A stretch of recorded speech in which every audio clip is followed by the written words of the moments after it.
Hello everyone, welcome to inspire classes. तो finally CBSE का नया रिवाइज्ड सिलेबस आ चुका है for the session of 2021 and 22। ठीक है, इस लेक्चर में हम पर्टिकुलरली बात करेंगे कि क्लास 9th के लिए साइंस के सिलेबस में क्या क्या अपडेशन हुआ है, कि किस तरह से चैप्टर्स को क्लासीफाई किया गया है टर्म 1 और टर्म 2 के लिए, और किस तरह से वहाँ पे कौन कौन से टॉपिक हटाए हैं, कौन से चैप्टर कम्प्लीटली रिमूव कर दिए गए हैं। तो सिलेबस ऑलमोस्ट उसी तरह का है जिस तरह से लास्ट ईयर डिडक्शन हुआ था। बोला जाता है ना कि लास्ट ईयर अप टू 30% का चेंज हुआ था, तो बिल्कुल उसी तरह का पैटर्न इस साल भी फॉलो हो रहा है। बस किसी सब्जेक्ट में 30%, किसी में 20%, किसी में 25%। तो साइंस में क्या अपडेशन है, किस तरह से टर्म 1 टर्म 2 की बातें हो रही होंगी, ये आपको पूरा कंप्लीट क्लियर हो जाएगा। तो लास्ट तक इस वीडियो को अच्छे से देखना, ठीक है। सारी बातें आपको बता दूंगा मैं, और इस पर्टिकुलर लेक्चर की PDF आपको डिस्क्रिप्शन बॉक्स में मिल जाएगी, तो आप वहाँ से डाउनलोड करके उसको रख सकते हो अपने पास। तो सारी चीज़ें चैप्टर वाइज, मतलब फिजिक्स, केमिस्ट्री और बायोलॉजी को मैंने अलग अलग करके टर्म 1 और टर्म 2 में तुम्हें बता रखा है, तो तुम्हें सारी बातें क्रिस्टल क्लियर हो जाने वाली हैं। ठीक है, शुरुआत करते हैं। चलो तो बात करते हैं टर्म 1 के सिलेबस में क्या आएगा। अब टर्म 1, पहली बात तो बच्चों ये सोचो कब होगा। तो CBSE ने ये बोला है कि टर्म 1 स्कूल कंडक्ट कराएगा नवंबर के एंड में। अब नवंबर के एंड का मतलब हो सकता है 15 नवंबर के आसपास से स्टार्ट हो सकता है 20 नवंबर के आसपास से स्टार्ट हो, समझ रहे हो ना। तो नवंबर एंड में स्टार्ट होने हैं एग्ज़ाम, और दिसंबर के फर्स्ट वीक या 10 दिसंबर के आसपास तक ये ख़त्म हो जाएंगे। और पैटर्न कैसा रहने वाला है, MCQ बेस्ड पैटर्न रहेगा। अभी तक तो जो CBSE ने बोला है मल्टीपल चॉइस क्वेश्चन का फॉर्मेट में पैटर्न रहेगा, और ये एग्ज़ाम 90 मिनट का होगा। ठीक है, 90 मिनट मतलब 1.5 आवर का। और MCQ बेस्ड जो पेपर होगा उसमें आपको OMR शीट भरनी होगी। आप सब बच्चों को पता होगा कि OMR शीट में इस तरह से क्वेश्चंस होते हैं, उनके आगे गोले होते हैं, आपको ये ऑप्शंस में ऐसे फिल करने होते हैं। ABCD ऑप्शन है, तो आपको मान लिया फर्स्ट का थर्ड वाला ऑप्शन सही लग रहा है, तो आपने इसको फिल कर दिया, यहाँ पे इसको फिल कर दिया। और एक कंप्यूटराइज स्कैनिंग होती है। OMR शीट को कोई इंडिविजुअल टीचर चेक नहीं करता, ये मशीन से चेक होता है। ठीक है, तो टर्म 1 MCQ बेस्ड है। अभी तक हम ऐसा मान के चल रहे हैं क्योंकि CBSE ने यही बोला है। बाकी कोई अपडेशन आएगा क्लास 9th के लिए। 10th में तो MCQ बेस्ड ही होना है। क्लास 9th में कुछ अपडेशन अगर देते हैं वो, तो आपको बता दिया जाएगा। बाकी अभी हम देखते हैं कि किस तरह से सिलेबस को डिवाइड किया गया है, कि टर्म 1 में अभी हमें क्या पढ़ना है। तो टर्म 1 का सिलेबस अलग है, जो टर्म 1 में आएगा वो टर्म 2 में नहीं आएगा। सेपरेट कर दिया दोनों को, यानी पूरे सिलेबस को 2 पार्ट में डिवाइड कर दिया है, और जो एक्स्ट्रा चीज़ें थी वो रिमूव भी कर दी गई हैं। ठीक है, तो स्टार्ट करते हैं। तो देखो किस तरह से टर्म 1 के सिलेबस को उन्होंने डिवाइड किया है।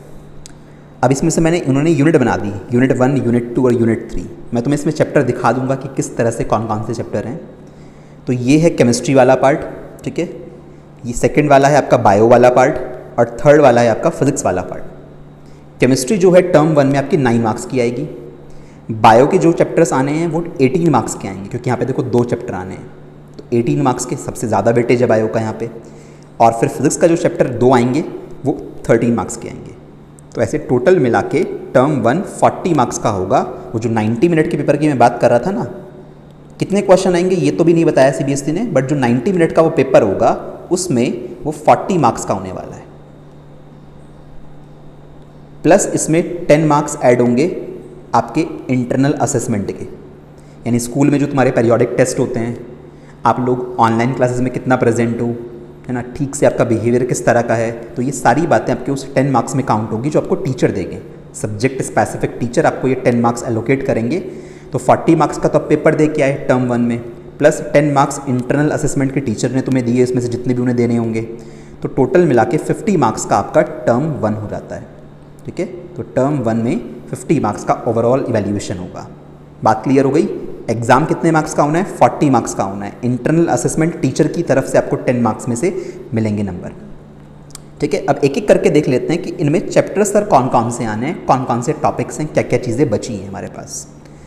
तो एक एक करके स्टार्ट करते हैं। शुरुआत करते हैं फिजिक्स से, कि टर्म 1 की अगर बात करें तो टर्म 1 में फिजिक्स में क्या हमें पढ़ना है।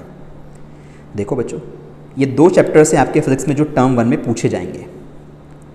फर्स्ट चैप्टर आप जानते हो मोशन, कोई टॉपिक नहीं हटाया है, कंप्लीट चैप्टर जैसा आपने पढ़ा है as it is complete chapter आपसे पूछा जाएगा। तो फुल चैप्टर आना है फर्स्ट वाला फिजिक्स का। इसके अलावा चैप्टर 2 में भी कोई टॉपिक नहीं हटाया है। Chapter 2 force and laws of motion भी आपको पूरा पढ़ना है। तो टर्म 1 के अंदर फिजिक्स में से ये 2 चैप्टर्स आपसे पूछे जाएंगे बस। तो आपको टर्म 1 में इन 2 चैप्टर को प्रिपेयर करना है बहुत बेटर वे में। फिर से वही बात, कॉन्सेप्ट बिल्डिंग पे ध्यान दीजिए, टाइप ऑफ क्वेश्चन अपने आप सॉल्व हो जाएंगे। ऐसा नहीं कि एमसीक्यू की प्रैक्टिस कर रहे हो सिर्फ इसकी, आप क्वेश्चंस की प्रैक्टिस तभी तो कर पाओगे जब आपका ये बेसिक आपको टॉपिक्स बहुत अच्छे से आते होंगे, नहीं तो क्वेश्चंस याद थोड़ी ना करने हैं, सेम टाइप के क्वेश्चन तो आएंगे ही नहीं। तो इससे बेटर है कि आप अपने कॉन्सेप्ट सॉलिड कर लो, सारी बातें सीख लो, समझ लो, क्वेश्चन जैसा भी पूछा जाएगा आप कर लोगे आराम से। तो ये 2 चैप्टर टर्म 1 के हो गए फिजिक्स में, ठीक है। और कोई चैप्टर फिजिक्स में नहीं आ रहा टर्म 1 में। बात करते हैं केमिस्ट्री की, कि केमिस्ट्री में से कौन सा चैप्टर है जो टर्म 1 में पूछा जाएगा। तो केमिस्ट्री में टर्म 1 की अगर बात करें तो एक अकेला चैप्टर, कौन सा चैप्टर है, इसके टॉपिक देख के तुम्हें याद आ जाएगा कि ये चैप्टर 2 है, जो कि इस नाम से है केमिस्ट्री में, is matter around us pure. Chemistry का सेकेंड चैप्टर, सिर्फ ये वाला चैप्टर आपका टर्म 2 में पूछा जाएगा। अब आप बात करोगे सर चैप्टर 1 कहाँ गया, मैटर इन अवर सराउंडिंग्स, तो क्या वो टर्म 2 में आएगा? तो आंसर है नहीं। केमिस्ट्री का चैप्टर 1 स्क्रैप कर दिया गया है, हटा दिया गया है। लास्ट ईयर भी यही हुआ था, जब सिलेबस रिड्यूस हुआ था तो यही चैप्टर हटाया था, इस बार भी यही करा है बोर्ड ने। आपको अब चैप्टर 1 नहीं पढ़ना है आपसे, अब आगे के एग्जाम्स में चाहे वो टर्म 1 हो टर्म 2 हो, केमिस्ट्री का चैप्टर 1 नहीं पूछा जाएगा, ठीक है। बात क्लियर हो गई? तो चैप्टर 2 आपको प्रिपेयर करना है, काफ़ी लेंदी चैप्टर है, बहुत अच्छे से इसको रेडी करना। आपके टर्म 1 में केमिस्ट्री से सिर्फ यही चैप्टर आ रहा है आपकी बार। चलो, तो केमिस्ट्री की बात खत्म हो जाती है। बात करते हैं बायो की। बायो में टर्म 1 में क्या आ रहा है? तो बायो में टर्म 1 में अगर मैं बात करूं, दिखा देता हूं तुम्हें, 2 चैप्टर्स आ रहे हैं बायो के अंदर। फर्स्ट चैप्टर जो ये सिलेबस है सेल वाला, जिसको आप पढ़ते हो cell, fundamental unit of life cell, तो सेल वाला पूरा चैप्टर आ रहा है। सिलेबस पूरा वही है, कोई भी टॉपिक ऐड या सब्ट्रैक्ट नहीं हुआ है, कंप्लीट चैप्टर आपको पढ़ना है। सेकेंड चैप्टर आया टिश्यू वाला, ये चैप्टर भी फुल है, इसमें से भी कोई भी टॉपिक रिड्यूस नहीं हुआ है, ये चैप्टर भी आपको पूरा पढ़ना है कंप्लीट। तो ये 2 चैप्टर बायो के स्टार्टिंग के 2 चैप्टर जो बोले जाते हैं, ये आपके टर्म 1 में पूछे जाएंगे, तो इनको प्रिपेयर करना है, ठीक है। यहाँ तक बच्चों आपका टर्म 1 का सिलेबस खत्म होता है। टर्म 1 में जो भी चीज़ें आ गई वो टर्म 2 में रिपीट नहीं होंगी, इस बात से आप श्योर रहें, ठीक है। ऐसा कुछ नहीं है कि इनमें से कोई चैप्टर से क्वेश्चन दोबारा आ जाएंगे, नहीं आएंगे। जो चैप्टर टर्म 1 में डिफाइन है वो टर्म 1 के बाद टर्म 2 में नहीं पूछे जाएंगे, तो आपको उसी पॉइंट से प्रिपरेशन करनी है बेटर वे में। अब ये तो सिर्फ सर 5 चैप्टर हुए, 2 फिजिक्स में हैं, 1 केमिस्ट्री में है और 2 बायो में है। टर्म 1 में तो इतने से ही हैं, बाकी क्या सारे चैप्टर टर्म 2 में आएंगे? तो आंसर है नहीं, कई चैप्टर हटाए भी गए हैं, उनके बारे में धीरे धीरे तुम्हें पता लग जाएगा, इसलिए लास्ट तक पूरे लेक्चर को, पूरी वीडियो को देखना। तो टर्म 1 के सिलेबस क्लियर हो जाने के बाद हम बात करते हैं कि टर्म 2 में सिलेबस को किस तरह से डिवाइड किया गया है, सीबीएसई ने किस तरह से टर्म 2 के सिलेबस को रखा है। तो पहले तो मार्क्स का क्लासिफिकेशन देख लेते हैं। टर्म 2 में केमिस्ट्री जो है चैप्टर 3 और 4 आएगा, उसमें 18 मार्क्स का। फिर बायो की बात करें तो उसमें से एक सिंगल चैप्टर आएगा बायो में 8 मार्क्स का। फिर बात करें फिजिक्स की, यहाँ पे फिजिक्स है तो उसमें 2 चैप्टर हैं 14 मार्क्स के। तो ऐसे ऐड करोगे तो फिर से 40 मार्क्स का पेपर होगा। टर्म 2 का क्वेश्चन पेपर 40 मार्क्स का आएगा। कितने आवर्स का होगा ये? 3 आवर्स का नहीं होगा, 2 आवर्स का एग्ज़ाम होगा। टर्म 2 आपका सब्जेक्टिव एग्ज़ाम होगा, कॉपी पे होगा, मतलब वही एमसीक्यू बेस्ड नहीं होगा। सब्जेक्टिव एग्ज़ाम का मतलब होता है short answer type, long answer type, इस तरह के क्वेश्चंस जो होते हैं जिसमें आपको लिखना होता है प्रॉपर्ली। कॉपी मिलती है आपको, उस पर आप लिखते हो, एक क्वेश्चन पेपर मिलता है। तो ये उस तरह का एग्ज़ाम होगा। तो टर्म 2 आवर्स का हुआ करेगा 3 आवर्स की जगह। कब होगा टर्म 2? तो सीबीएसई के अकॉर्डिंग उन्होंने बोला है, मतलब 9th के लिए तो इतना स्पेसिफाई नहीं है, तो मेरे हिसाब से अगर मैं 9th का बताऊँ तो ये फरवरी के एंड में स्टार्ट हो जाएगा, मतलब 15 फरवरी के आसपास से मान लो। 15 फरवरी के बाद ये एग्ज़ाम आपका टर्म 2 का कभी भी वो कंडक्ट करा लेंगे। तो सोचो आपके पास टर्म 1, मान लो टर्म 1 आपका 10 दिसंबर तक टर्म 1 ख़त्म हो जाते हैं आपके, सपोज़। उसके बाद आपके पास 20 डेज़ तो बचे दिसंबर के, उसके बाद आपके पास जनवरी बचा पूरा फुल मंथ, फिर आपके पास नियरली 15 डेज़ मान के चलेंगे ना, हमें क्या पता 15 फेब से होंगे या नहीं होंगे, हम तो मान के चलते हैं 15 डेज़ फरवरी के बचे। तो ऑन एन एवरेज 2.5 मंथ्स मुश्किल से, है ना, 2.5 भी पूरे नहीं आ रहे, तो 2.5 मंथ मैक्सिमम, वर्स्ट केस में भी 2.5 मंथ्स मिलेंगे आपको, ज़्यादा से ज़्यादा भी करके अगर। तो 2.5 मंथ्स में टर्म 2 कंप्लीट कर पाना पॉसिबल नहीं है। तो इट्स बेटर कि टर्म 2 का एक या दो चैप्टर कम से कम आप टर्म 1 में ही पूरा कंप्लीट पढ़ लें, ताकि आपके ऊपर ज़्यादा प्रेशर टर्म 2 में ना आए। ठीक है ना, चैप्टर बता रहा हूँ एक एक करके कैसे आने हैं। तो 40 मार्क्स का तो पेपर हो गया, 10 मार्क्स वही इंटरनल असेसमेंट के हो गए, तो फिर से 50। तो टर्म 1 50 का हो गया, टर्म 2 50 का हो गया, तो एड ऑन करके टोटल साइंस कितनी की हो गई, 100 मार्क्स की हो गई। तो इस तरह से होना है। Term 1 MCQ based, term 2 subjective exam होगा। ठीक है, टर्म 1 का सिलेबस दिखा दिया, टर्म 2 का एक एक करके चेक करते हैं। तो फिजिक्स की बात करें तो सर टर्म 2 सेकेंड टर्म में फिजिक्स में क्या क्या आएगा। स्टार्टिंग के 2 चैप्टर तो टर्म 1 में आ चुके, मोशन और दूसरा chapter force and laws of motion. ये 2 चैप्टर जो बचे ये आपके आएंगे टर्म 2 के अंदर। एक तो ग्रेविटेशन वाला, ग्रेविटेशन में बच्चों एक बात क्लियर कर दूं आपको, अगर आप NCERT में ये चैप्टर ओपन करके देखोगे, NCERT के टेक्स्ट बुक में ग्रेविटेशन का चैप्टर है, उसे ओपन करिएगा, आपको ये सारे टॉपिक मिलेंगे ग्रेविटेशन के वहाँ पे। इसके बाद वहाँ पे फ्लोटेशन भी स्टार्ट हो जाएगा, मतलब वहाँ पे एक टॉपिक स्टार्ट होगा थ्रस्ट एंड प्रेशर के नाम से। तो जहाँ से NCERT में ये टॉपिक स्टार्ट होता है थ्रस्ट एंड प्रेशर के नाम से, वो सेक्शन वो पार्ट फ्लोटेशन का है। मतलब NCERT ने फ्लोटेशन और ग्रेविटेशन को एक ही चैप्टर के अंदर बंद कर रखा है। तो फ्लोटेशन वाला चैप्टर यानी फ्लोटेशन वाला सेक्शन नहीं आ रहा है, आपको फ्लोटेशन नहीं पढ़ना है। ग्रेविटेशन के चैप्टर के अंदर लास्ट टॉपिक जो है वो फ्री फॉल का है, वो आपको पढ़ना है। इसके बाद जो भी टॉपिक स्टार्ट होते हैं thrust and pressure, Archimedes principal, ये जो भी हैं आपको नहीं पढ़ना है, वो हटा दिए गए हैं। ठीक है, तो एक तो ग्रेविटेशन आ रहा है। वर्क एंड एनर्जी का चैप्टर है, ये पूरा चैप्टर आ रहा है, इसमें से कोई टॉपिक नहीं हटाया है, फुल चैप्टर आप लोगों को यहाँ पे ये पढ़ना है, कोई टॉपिक रिमूव नहीं हुआ है, कंप्लीट चैप्टर आ रहा है। इसके बाद एक चैप्टर और बचता है, अगर आप चेक करो साउंड, तो साउंड भी हटा दिया है, साउंड आपको नहीं पढ़ना। ठीक है, पूरा चैप्टर स्क्रैप हो गया है, ना टर्म 1 में आएगा, ना टर्म 2 में आएगा, ना किसी इंटरनल टेस्ट में आएगा। ठीक है, तो सिर्फ ये 2 चैप्टर टर्म 2 के अंदर है फिजिक्स के सिलेबस में, ध्यान रखिएगा। बात करते हैं केमिस्ट्री की। तो केमिस्ट्री की अगर बात करें तो टर्म 2 में क्या आ रहा है केमिस्ट्री के अंदर, तो 2 चैप्टर्स आ रहे हैं। चैप्टर 3 एटम्स एंड मॉलिक्यूल्स, ये पूछा जाएगा। चैप्टर 4 स्ट्रक्चर ऑफ एटम, ये पूछा जाएगा। तो ये 2 चैप्टर केमिस्ट्री के अंदर आपके टर्म 2 में आएंगे। ठीक है, काफ़ी अच्छे चैप्टर्स हैं, बहुत सारी बेसिक फंडा आपको क्लियर कराएंगे ये।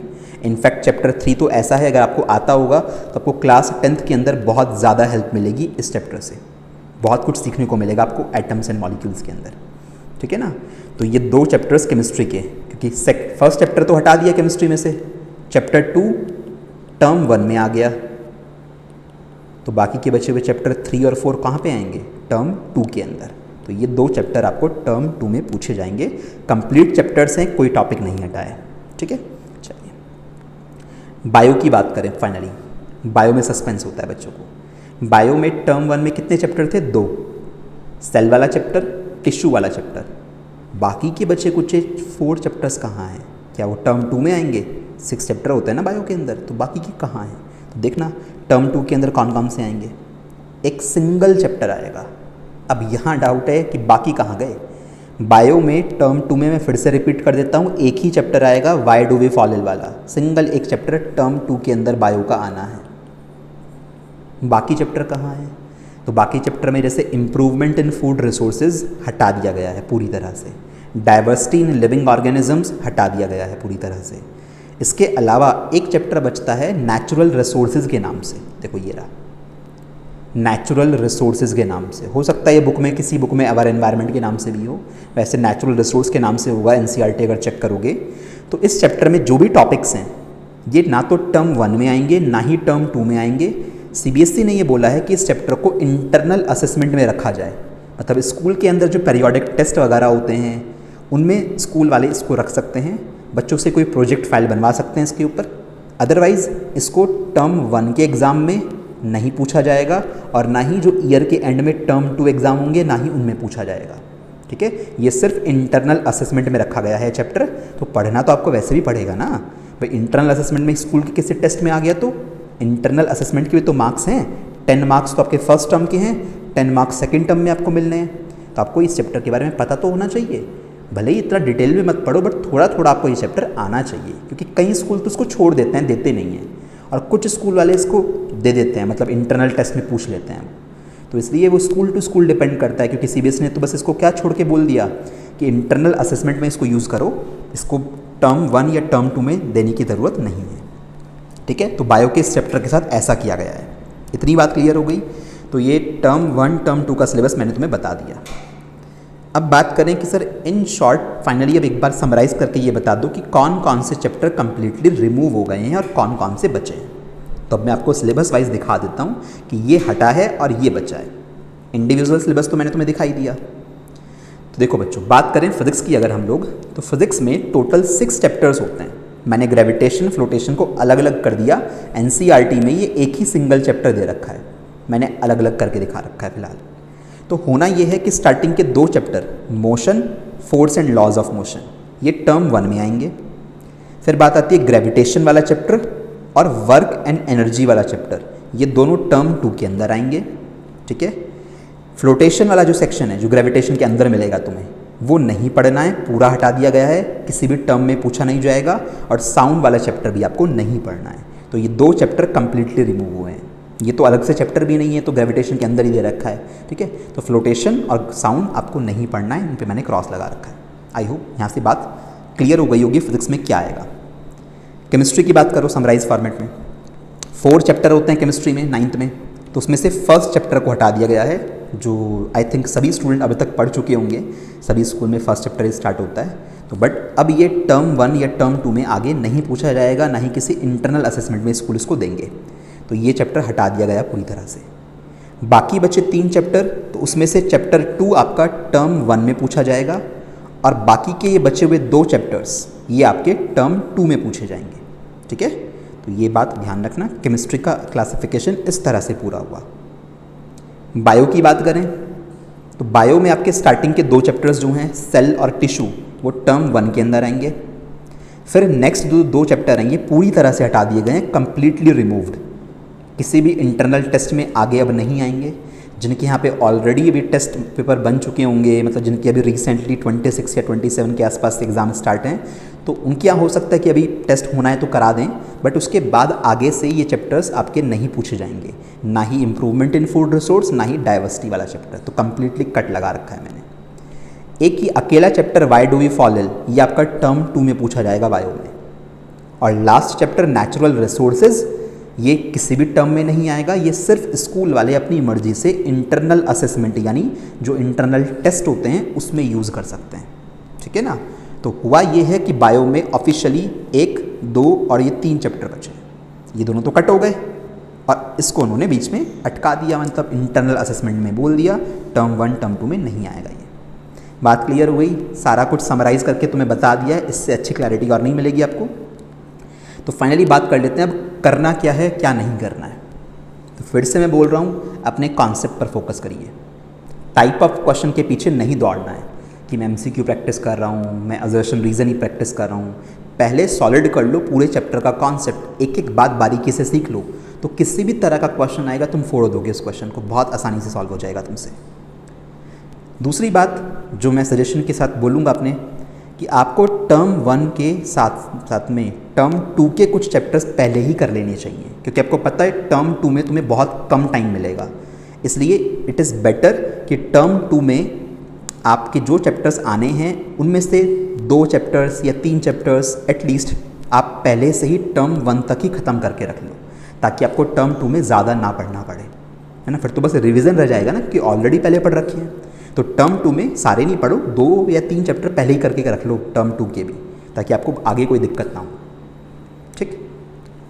इसके बाद अपनी एनसीईआरटी भी ये गॉड है, फिर से मैं बोल रहा हूँ, एनसीईआरटी को लाइन बाय लाइन पढ़ना है। अभी भी एनसीईआरटी से ही सब कुछ आने वाला है, हर फ्रेज से किसी भी जगह से कोई भी क्वेश्चन बन जाएगा नया। तो आपको अपनी एनसीईआरटीज़ को नहीं छोड़ना है, इनको बहुत ठीक से पढ़ना है।